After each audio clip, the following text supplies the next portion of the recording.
After establishing its own true identity on the battlefields of Europe, Canada began to find its place in the sports arena during the 1920s. Right from the start, at the 1920 Olympics in Antwerp, Belgium, Canadians showed their prowess in the number of sports. Our boxers dominating, winning 5 medals across 8 events, with Albert Schneider taking gold in the welterweight division. He had started training as a boxer after being unable to join the army at the start of the war because he was not a Canadian citizen. His lack of citizenship, however, did not stop him from representing Canada at the Games. Hockey made its first appearance in the Olympic Summer Games at Antwerp, 1920. The Winnipeg Falcons represented Canada. The Falcons rolled through their opponents by putting the puck in the back of the net 29 times and only allowing 1 goal. Canada started the competition with a 15-0 win over the Czechoslovakia. Canada shut them out by not allowing a single shot on goal. Furthermore, the Falcons beat the United States 2-0 in the semi-final match. That meant that Canada would face up against Sweden in the final match, which Canada won 12-1. Canada continued its Olympic hockey success 4 years later at the first Olympic Winter Games, which were in Chamonix, France. Canada won gold again. Taking to the ice for Canada were the Toronto Granites, who crushed their opponents, collectively outscoring them 110-3. Harry Watson was the leading goal scorer, with a record 37 goals in the tournament. The University of Toronto grads gave Canada its 3rd Olympic gold at St. Moritz in 1928, surrendering no goals while scoring 38 of their own. With many men away during the war period fighting overseas, women moved into the offices and factories. Now occupying what would have been considered male occupations, it is not surprising that many saw the world of sports as one full of opportunity. Women began playing sports that had previously seemed beyond reach, such as hockey, basketball, and lacrosse. Over 25 years, from 1915 to 1940, the Edmonton Grads were a sports dynasty, achieving 502 wins and only 20 losses. In 1923, just after they won their first national title, the Grads were paired up against the American champions, the Cleveland favorite Knicks, who showed up all their confidence by walking onto the court with shorts that said World Champs. But after 2 games, the Grads pummeled them by a combined score of 53-33 to win the Underwood Trophy.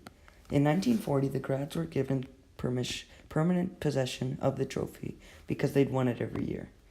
The Grads also had 4 appearances at the Olympic Games before women's basketball became an official sport, where they had won every one of their 27 matches. Hockey wasn't the only ice sport where Canada had great success. Leela Brooks, known as the Queen of the Blades, was a noted speed skating champion, winning more than 65 championships from the provincial to the world level, during which she'd set 17 world records. In 1926, she won the first of her 2 world all-round titles.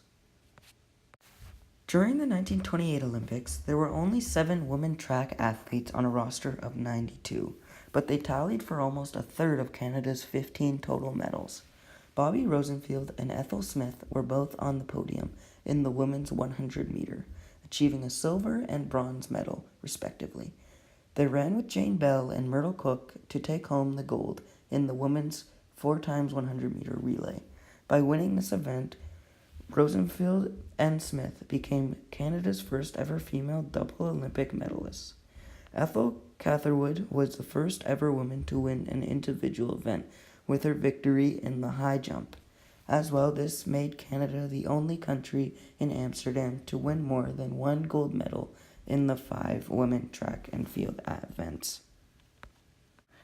Though a number of sports grew in popularity and legitimacy in the 1920s, including lacrosse, the Canadian Lacrosse Association, the governing body of lacrosse, was founded in 1925, and football, which went from amateur status to professional, and it was Canada's official winter sport, hockey, that really took off. In 1917, the National Hockey Association was reborn into the National Hockey League. It consisted of the Montreal Canadiens, Montreal Wanderers, Ottawa Senators, and the Toronto Arenas, which are now known as the Maple Leafs. The 1920s saw rapid development. Expansion grew the league to 10 teams by 1927. Two competing Western-based leagues failed and the talent came east. There was rapid development of rules and strategies throughout the 1920s. In the 1920s, the NHL successfully moved on into the lucrative U.S. market. The U.S. market added a couple teams, such as the Boston Bruins in 1924, the New York Americans in 1925, the Pittsburgh Pirates in 1925, the New York Rangers in 1926, the Chicago Blackhawks in 1926, and the Detroit Cougars in 1926. However, almost every one of the players came from Canada. The NHL dominated hockey, monopolized players, and controlled salaries and player movement.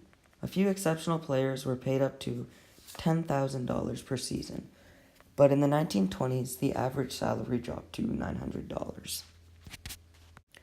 By 1922, when radio stations were operating on a wider scale, almost all were owned by radio equipment and manufacturers, suppliers, or by newspaper companies. For example, CFCA in Toronto was owned by the Star Printing and Publishing Company and broadcast the final period of a hockey game between North Toronto and Midland from the Toronto Mutual Street Arena on February 8, 1923.